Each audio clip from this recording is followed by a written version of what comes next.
Hi guys, in this video I will be show you how you can use curve speed feature on CapCut PC. So it's super simple, just going to add your videos you want to edit and just going to speed in the right and select curve.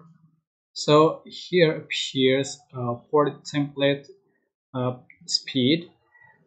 Just select this one you like. For instance, select this Montec and you can see this up for faster and down for slower, and you can also adjust for the speed like so.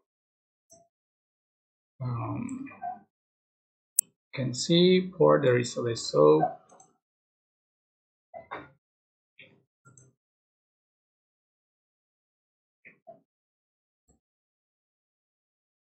Okay.